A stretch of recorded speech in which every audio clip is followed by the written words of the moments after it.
I couldn't help but notice you've got a little action figure or statue of Bruce Lee behind Oh you. yeah, man. Hmm. Is that like one of your motivators? Yeah, yeah. Bruce is a huge influence for me. I love. There's certain people. The reason why I love Bruce Lee, I wrote an article about it.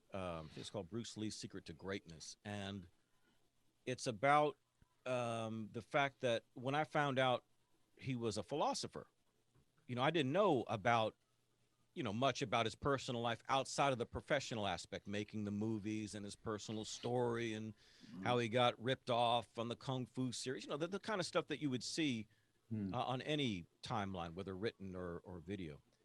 But once I learned more from his daughter, actually, how much of a philosopher he was, and did a tour of his library, and dude, thousands of books, thousands.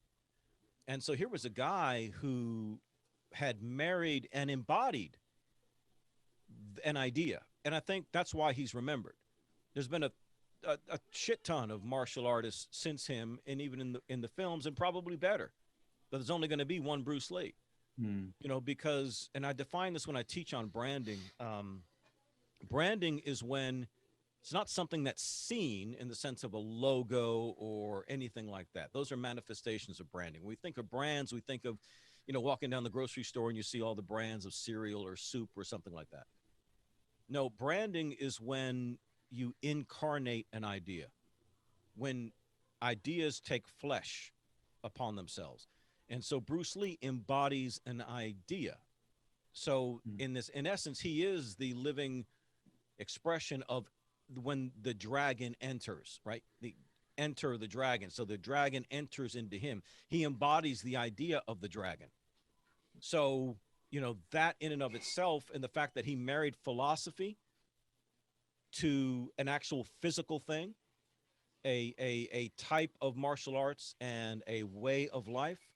So that's, in other words, it wasn't impractical, it wasn't abstract, it wasn't separated from reality. It was the marriage of the abstract with the physical.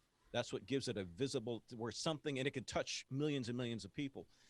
So to me, yeah, I mean, yeah, I don't like to be the guy who's on the internet every day saying, "You got to hustle, man."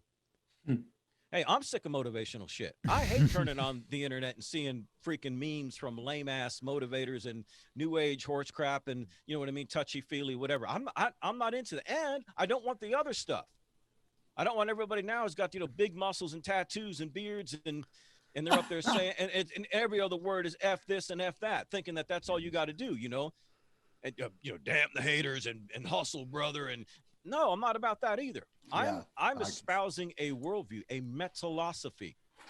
It's comprehensive in nature. It's applied to everything, not just goals, not just individualism. Like, I define success as simply this: maximize all that you are and all that you can do for a purpose greater than yourself.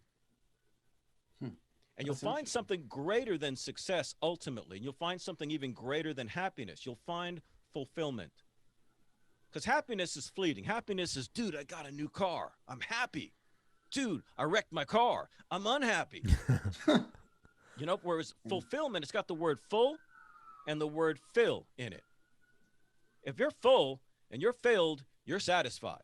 So Right. it's a happiness that is satisfactory. It lasts.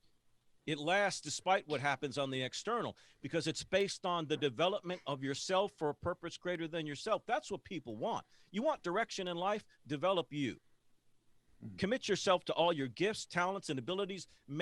Take them to the max. Turn off the TV, stop bullshitting, and really develop yourself. Everything about you, your talents, your abilities, your resources. Maximize yourself as a person so that you can go to sleep at night with yourself. You know what I mean? You're maximizing your relationships, being everything you can, especially to your family and then to everybody else around you.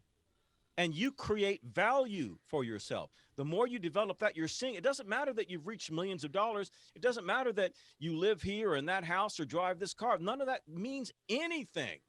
The only thing that matters is, have you developed the only life that you've been given? This is it.